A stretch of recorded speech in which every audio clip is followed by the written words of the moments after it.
En manchette ce soir, au Forum, le duo Sandstrom-Gretzky s'occupe du Canadien. Au Colisée, chassé le naturel, il revient au galop. Et à la Quinta, Nick Faldo s'enrichit de 70 000 $ au Skins Game.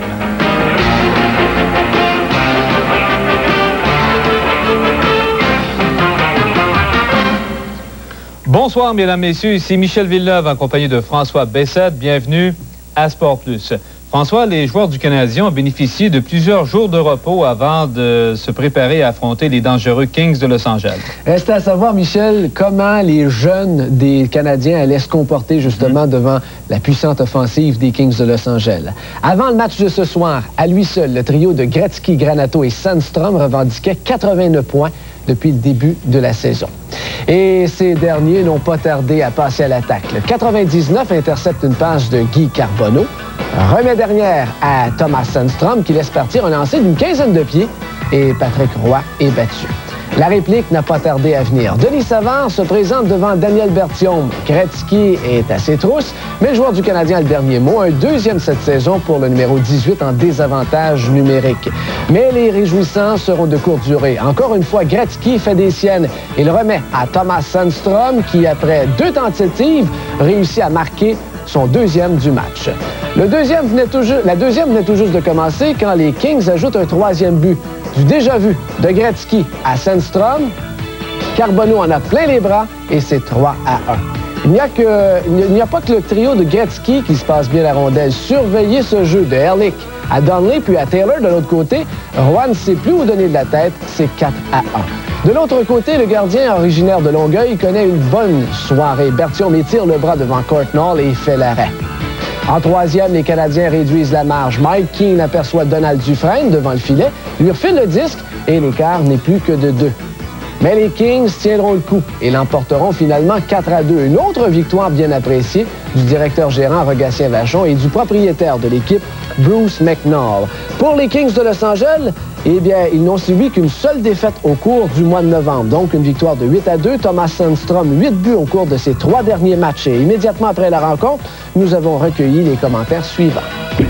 Ben, écoute, on a donné 3 buts. Je veux dire, on peut pas donner les rondelles à Gretzky en arrière du filet ou dans l'enclave. Si on joue un bon match défensif qu'on a fait les 3 dernières games, et puis on fait preuve d'un peu plus d'opportunisme à l'offensive, mais c'est certain que c'est pas le même match. Ils ont très bien joué défensivement. C'est-à-dire, on a eu quand même une coupe de bonne chance en deuxième période, puis en troisième période, mais tu ne peux pas te permettre, surtout une équipe comme ça, c'est pas la meilleure équipe à 2 contre 1 ou 3 contre 2. Puis, on les en a donné beaucoup trop. Parce que toutes les fois, c'est aujourd'hui qu'on a eu des 3 contre 2, ils ont compté les buts. C'est ça qui nous a tués. En 5 ans, c'est notre première victoire pour moi ici au Forum. Puis définitivement qu'on joue bien, on joue du bon hockey. Défensivement, on joue très bien. Puis c'est plaisant présentement. C'est beau de gagner, mais pas nécessairement dans le Forum. N'importe quel match que le club a gagné maintenant, spécialement à soir, parce que Winnipeg ont gagné, puis je pense que Chicago ont battu Calgary. Eh bien, les Nordiques ne pouvaient choisir meilleur adversaire pour inscrire une première victoire depuis le 20 octobre. Les Jets de Winnipeg n'ont inscrit que 3 gains à leurs 10 dernières sorties et n'ont triomphé qu'à 2 reprises sur des patinoires adverses cette saison. Et dès les premiers instants de la rencontre, les Jets attaquent. Sean Cronin fait sauter les patins à Matt Sundin, puis va décocher un tir dans la partie supérieure du filet. C'est 1-0 après 45 secondes. Ce n'est pas fini. 30 secondes plus tard, Kozlowski cherche Ashton dans l'enclave. C'est raté, mais la rondelle échoue sur le bâton de Phil Sykes, qui ne rate pas la cible. Les Nordiques s'aperçoivent que le match est commencé. Gillis s'amène en territoire des Jets. La passe à Sakic, dont le tir est dévié par Matt Sundin, qui enregistre son 7e. Carlisle va chasser Tognott avec un 3e but. Puis ce fait au tour de Scott Gordon d'être pris en défaut. Osborne amorce le jeu pour Owsley, qui se moque de tout le monde, portant la marque 4-1. En début de deuxième période, Hoff soutire le disque à Donnelly. Sundin file seul vers Tabaracci, qu'il déjoue d'un tiro. 54 secondes plus tard, McDermott encaisse le double échec de Cirella, mais refile le disque à Ed Olczyk, oublié dans l'enclave. L'écart est de nouveau de 3 buts. Heureusement pour les Nordiques, Sundin connaît le match de sa carrière en avantage numérique. Il saute sur le retour de Sakic et va compléter, on le verra, le premier truc du chapeau de sa carrière. Mais les Nordiques encaissent leur pire défaite de l'année, 11-4. Ed Olczyk a marqué 2 fois pour les Jets. Sundin, c'est 7e, 8e et 9e. C'est 16 de suite sans victoire pour Québec. I think we had a tough start and we played well for 2.5 periods and in the last 10 minutes, I think it wasn't going our way. I don't know. It's very frustrating. Non, je pense que c'est un travail collectif, puis il ne faut pas blâmer juste les gardiens de but pour le match de ce soir. Puis, dans les 2 premières périodes, on était vraiment dans le match, puis tu vois que les gars avaient eu du plaisir à jouer, puis je pourrais vraiment pas expliquer qu'est-ce qui s'est passé dans les 10 dernières minutes de la partie. On s'est complètement effondré. Je pense que c'est important de se regrouper le plus tôt possible, parce que, je veux dire, c'est pas facile de perdre une partie avec un si grand écart que ça. Ron Tugnan's capable of playing very well, but he seems to struggle. We got to talk to him and find out, get him mentally prepared for the game. And I just talked to him after the game, asking him. He just doesn't know himself. On s'attendait à des règlements de compte ce soir à Hartford à l'occasion de la visite des Bruins de Boston. Les joueurs des 2 clubs s'en sont donnés à cœur joie hier au Garden. Les Whalers profitant de 2 majeurs à Neely et Carter pour surmonter un déficit de 3 buts et l'emporter 4-3. Au cours de la première période, les Bruins ont pris les devants 2-0 grâce à Bob Sweeney qui a marqué ses 3e et 4e de la saison. Le premier but a été marqué en désavantage numérique pendant que Raymond Bourque était au banc des pénalités. C'est 2-0 Boston après une période de jeu. Au deuxième vague, Cam Neely est placé derrière le filet. Il fait la passe à Craig Jenney qui enfile son 5e de la saison. Et c'est déjà 3-0 Boston. Puis, ce qui devait arriver arriva au lendemain d'un match ponctué de plusieurs combats. Les hostilités ont repris entre les Bruins et les Whalers. En 3e période, les Whalers ont surpris les Bruins avec 2 buts rapides. Tout d'abord, après 50 secondes de jeu, Pat Verbeek n'a qu'à déposer la rondelle dans le filet et c'est 3-1. Puis, 14 secondes plus tard, Pat Verbeek revient à la charge avec son 13e de la saison, son 2e du match et c'est 3-2. Peu de temps après, les Whalers nivellent la marque avec un superbe jeu de Kevin Dineen et c'est 3-3 et c'est un tout nouveau match. Mais 5 minutes plus tard, les Bruins sont revenus à la charge. Ken Hodge inscrit le but victorieux. Les Bruins ont triomphé 4-3. La série sans défaite des Whalers s'arrête donc à 6. Le gardien de but Régent Lemelin est invaincu à ses 7 dernières sorties. On jette maintenant un coup d'œil du côté du classement de la section Adams. Seuls les Bruins de Boston ont remporté la victoire. Ils ont donc 30 points, 5 de plus que le Canadien. Les Nordiques, eux, ont seulement 10 points. À Sport Plus ce soir, une première Coupe du Monde pour les Allemands. Eh bien, autre épisode de la rivalité du métro new-yorkais en matinée à Uniondale. Avant le match d'aujourd'hui, 16 points séparaient les Rangers, premiers dans la section Patrick, des derniers, les Islanders. L'excellent Brian Leetch ouvre la marque de façon spectaculaire vers la fin du premier tiers. Il se fera un chemin à travers la défensive des Islanders et son tir à contre-courant déjoue Glenn Healy du côté du gant. Pat Lafontaine n'allait pas laisser Leetch lui voler spectacle. Il file en zone adverse. Hardy glisse devant lui, puis il endort Mike Richter pour le but égalisateur, son 15e, sous les yeux de Bobby Simpsons. Durant l'absence de Gary Nylund, les Rangers travaillent d'arrache-pied dans le coin. Mike Gartner en ressort avec la rondelle et son tir touche Healy à l'épaule et dévie derrière lui. Les Islanders ne lâchent pas prise. Un échange à 3 de Volek à Lafontaine pour le capitaine Brent Sutter qui touche à peine au disque. C'est l'égalité avec une 31 à faire. En surtemps, Ferraro a semblé donner la victoire aux Islanders, mais l'arbitre Terry Gregson en a décidé autrement. Les 2 clubs se contenteront d'1 point. Lafontaine termine sa journée de travail avec un but, une passe. Notons que pour les Rangers, c'est 9 parties de suite sans défaite avec 4 gains et 5 matchs nuls. Tout est relatif dans la vie. Si un joueur de baseball frappe pour 300, il est considéré comme un bon joueur. Si une équipe joue pour 300, on dit qu'elle connaît des difficultés. C'est le cas présentement des Devils qui n'ont que 3 victoires sur la route cette saison. Les Devils étaient de passage à Bloomington, au Minnesota. Et Brandon Shanahan a ouvert le pointage lorsque son tir aura la glace à raison du gardien des North Stars, Brian Hayward. Puis, plus rien. C'est ce qui a permis aux hommes de Bob Gainey de passer à l'attaque. L'ex-joueur des Nordiques, Gaétan Dufresne, prend le retour de Neil Broughton et Burke est battu. Les locaux prendront les devants alors qu'ils ont un homme de moins sur la patinoire. Doug Smale, son 3e de la campagne, sur une autre belle passe de Neil Broughton. Finalement, les Devils rentreront au vestiaire avec un recul de 2 buts. Un tir frappé de Dave Gagné qui fait bouger les cordages et après 20 minutes de jeu, c'est 3-1 Minnesota. Les Devils reprennent le boulot en début de 3e avec 2 buts en l'espace de 57 secondes. Kurt Mahler complète le jeu de Peter Stechny et Claude Lemieux et c'est 3-3. Les visiteurs prendront les devants 4-3 grâce au but de Claude Lemieux. C'est ce qu'on appelle être à la bonne place au bon moment. Brendan Shanahan a inscrit le dernier but du match alors qu'on avait retiré Brian Hayward à la faveur d'un 6e attaquant. Et ici, tous les matchs sont importants pour les équipes de la section Patrick. Imaginez lorsque 2 de ces formations croisent le fer. C'est le cas des Pingouins et des Capitals qui s'affrontaient pour la 2e fois en 2 soirs. Hier, les Caps ont une meilleure l'emportant 6-4. Les Capitals ont raté une belle chance d'ouvrir le pointage en première période. Steve Leach tente de déjouer le gardien Pietrangelo, mais sans succès. Cela a donné lieu à un petit combat entre Leach et Phil Bourque et c'était toujours 0-0. Au deuxième 20, même scénario. Pendant que John Drews tente de déjouer Pietrangelo, un autre combat a éclaté entre 2 joueurs. Cette fois-ci, c'est Dale Hunter et Jim Johnson qui s'échangent quelques coups et c'était toujours 0-0. Peu de temps après, les Capitals ont finalement ouvert le pointage. Kevin Hatcher vient marquer assisté de Johansson et Ridley et c'est 1-0 Washington. Puis 8 minutes plus tard, les Pingouins créent l'égalité. Tony Tanti fait dévier un tir de Paul Coffey et c'est 1-1 après 2 périodes de jeu. Au début de la 3e période, Kevin Hatcher redonne les devants à son équipe. Il enfile son 2e but du match et c'est 2-1. 12 minutes plus tard, Paul Coffey provoque l'égalité avec son 8e de la campagne. Il déjoue habilement Mike Leod et c'est 2-2 et les 2 équipes se retrouvent en prolongation.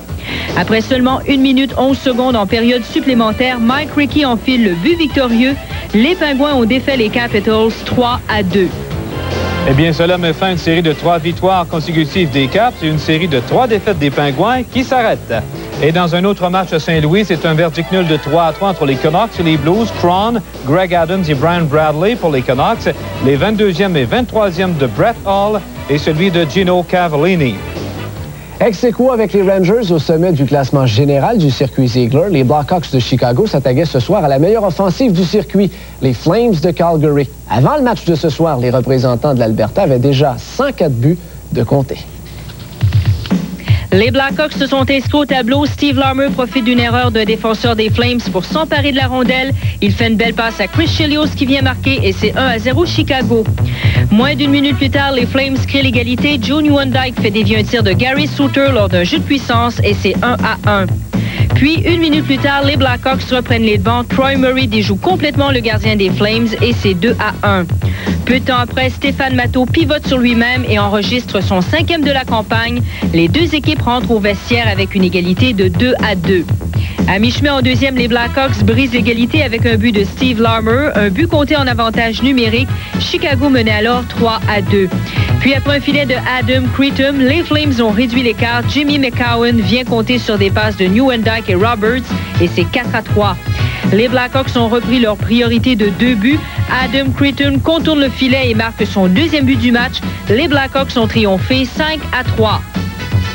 Les Hawks possèdent la meilleure fiche de la Ligue nationale cette saison sur la route. 9 victoires, 4 défaites et aucun match nul.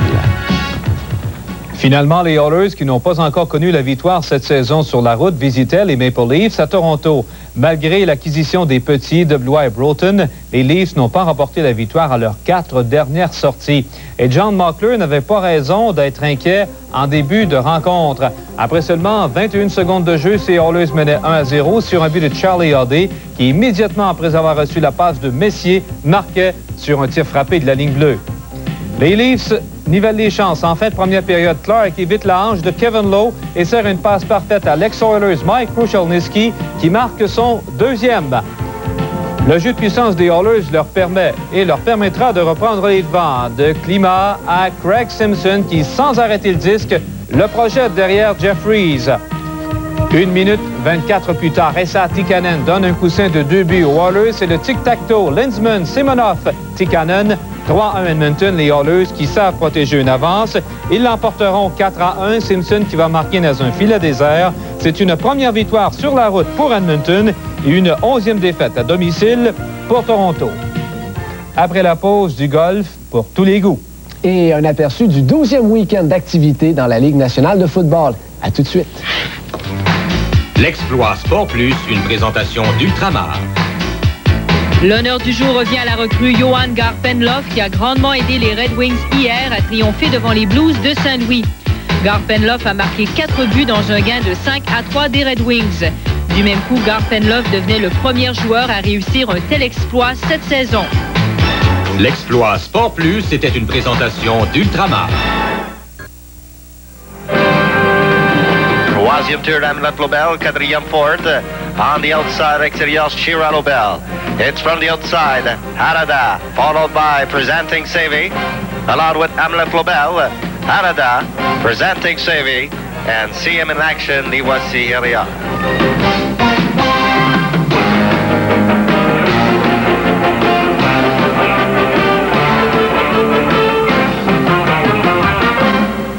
Les amateurs de golf sont servis à souhait cette fin de semaine avec 2 tournois prestigieux. Tout d'abord à La Quinta en Californie, Jack Nicklaus, Nick Faldo, Greg Norman et Curtis Strange se disputaient les honneurs du fameux Skins Game, doté d'une bourse globale de 450 000 $. Aujourd'hui, les 6 premiers trous valaient 15 000 $ chacun et les 3 suivants 25 000 chacun. Le champion défendant, Curtis Strange, a donné le ton à la journée en calant son roulé d'une 12aine de pieds sur le premier trou. Il empochait donc les premiers 15 000 $. Il y a 30 000 $ en jeu. Au 3e trou à normal 4, Strange est en meilleure position, mais le grand requin blanc, Greg Norman, voit sa balle disparaître dans la coupe après une course de 45 pieds. Norman prend les devants dans cette chasse au trésor. Et ne voulant pas être en reste, le bon vieux Jack Nicklaus réagit dès le trou suivant. Il place son coup de départ à 6 pieds du drapeau et les 15 000 $ semblent à sa portée. Mais le Britannique Nick Faldo lui met beaucoup de pression. En réussissant le birdie, Nicklaus ratera son coup au grand plaisir du gérant de banque de Faldo. La pression est forte au 7e. C'est alors que Nicklaus et Strange frappent leur coup de départ à l'eau, ouvrant la porte à Faldo et Norman. Leurs approches sont parfaites. Faldo pote le premier, réussit un autre birdie. D'une distance de 4 pieds, Norman voit sa balle contourner le trou. Elle demeure suspendue dans le vide. 55 000 $ de plus pour M. Faldo. Jack Nicklaus a réussi le coup le plus spectaculaire de la journée. Installé dans la trappe au 9e, il frappe la balle directement dans le trou, mais en vain. Quelques instants plus tard, Curtis Strange retranchera un coup à la normale pour empocher les 50 000 $ alors en l'enjeu. L'aîné du groupe, à 50 ans, Jack Nicklaus tentera d'approcher ses premiers dollars demain. Nick Faldo devance donc Strange par 5 000 $ à l'issue de cette première journée. On s'attendait à une chaude lutte entre les Britanniques, les Allemands et les Gallois aujourd'hui lors de la dernière ronde de la Coupe du monde de golf à Orlando, en Floride. Les Anglais devançaient leurs plus proches rivaux par un seul coup et possédaient 4 coups de priorité sur les Gallois. Le Danois Anders Sorensen a sûrement réussi le plus beau coup roulé de la journée. Sur une distance de 35 pieds, Sorensen cale un birdie et avec un -15, il terminait au 2e rang au classement des honneurs individuels. Payne Stewart a connu une excellente journée. Ici, au 16e trou, il y va d'un long coup roulé et avec un -17, il devait remporter le trophée dans la catégorie individuelle. Le duo britannique composé de Richard Boxall et Mark James a connu certaines difficultés au cours de cette dernière journée. Au 16e trou, ils accusaient déjà un retard de 5 coups sur les Allemands. Les deux Irlandais ont effectué une remontée spectaculaire. Ils pouvaient quitter le terrain bien satisfaits puisqu'ils ont réussi à se hisser au 2e rang, eux qui étaient au 7e rang la veille. Les deux Allemands Bernard Langer et Thorsten Gideon ont raté quelques coups vers la fin de la journée, mais ils ont tout de même conservé le 1er rang, remportant du même coup les honneurs de la Coupe du monde. Donc au classement final, les Allemands ont enlevé la première Coupe du monde de leur histoire. Les Irlandais et les Anglais ont terminé ex-aequo au 2e rang avec un -17, alors que les Gallois suivent avec un -15. Et quelques-uns des matchs dominicaux de la NFL risquent d'être fatidiques pour quelques équipes qui ont toujours espoir de participer aux séries éliminatoires. François Fauché nous donne un avant-goût de ce 12e week-end d'activité. L'entraîneur-chef des Giants de New York, Bill Parcells, ne pense pas que son équipe restera invaincue d'ici la fin de la saison. Une opinion qu'il partage avec tous les joueurs des Eagles de Philadelphie qui, dimanche, recevront leurs grands rivaux de New York. Lors du premier match de la saison, les Giants l'avaient emporté 27-20, mais les Eagles avaient cependant gagné les 4 affrontements précédents. Un test sérieux attend donc les Giants dimanche. De leur côté, les 49ers de San Francisco devraient avoir la tâche plus facile, et ce, même s'ils affrontent leurs grands rivaux de la côte ouest, les Rams de Los Angeles. De la façon dont les hommes de Bill Robinson se comportent depuis le début de la saison, avec leur fiche de 3 victoires et 7 revers, les joueurs des 49ers n'auront qu'à se méfier d'une chose, d'un excès de confiance. Les Raiders de Los Angeles recevront de leur côté leurs plus sérieux rivaux de leur division, les Chiefs de Kansas City. Les Chiefs l'avaient emporté lors du premier match entre les deux équipes cette saison, mais dans des conditions climatiques épouvantables, conditions qui ne se répéteront pas dimanche à Los Angeles. Dans la division centrale de la Conférence nationale, les meneurs, les Bears de Chicago, seront en quête d'une 10e victoire en 11 matchs, alors qu'ils recevront les Vikings du Minnesota. Après un mauvais début de saison, les Vikings seront en quête d'une 3e victoire d'affilée, mais leur offensive aura fort à faire devant la puissante défensive de Mike Ditka. Enfin, lundi soir, les amateurs devraient avoir un bon match, alors que les imprévisibles Oilers de Houston accueilleront les Bills de Buffalo. Si les hommes de Marv Levy sont favoris pour l'emporter, l'occasion sera bonne pour analyser le travail du quart Jim Kelly, qui, malgré les succès des Bills, n'a pas encore réussi à faire taire ses dénigreurs. Les essais en vue de la formation de l'équipe nationale de patinage de vitesse de courte piste se poursuivaient aujourd'hui à l'aréna Silvio Manta de Montréal avec la présentation du 500 et 1500 mètres. Tout d'abord, chez les hommes, après les 3 premières épreuves, c'est un gars du Nouveau-Brunswick qui domine, Mark Lackey. Il est suivi de Laurent Daigneault, Sylvain Gagnon et le frère de Laurent, Michel Daigneault.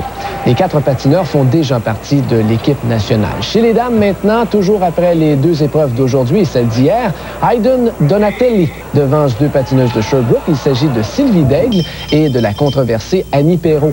Nathalie Lambert a déçu depuis le début de la compétition. Elle occupe présentement la 4e place. Et sur ce, Michel, on passe immédiatement à notre petite question piège quotidienne. Et c'est demain au BC Place de Vancouver que sera disputé le match de la Coupe Grey entre les Blue Bombers de Winnipeg et les Eskimos d'Edmonton. Notre question, Michel. Est simple, mais compliquée à la fois. Qui a remporté la Coupe Grey en 1989? Était-ce Toronto, la Saskatchewan ou Hamilton? C'est un pensez-y bien. La réponse après la pause, mais auparavant, jetons un coup d'œil sur d'autres résultats sur la scène du hockey.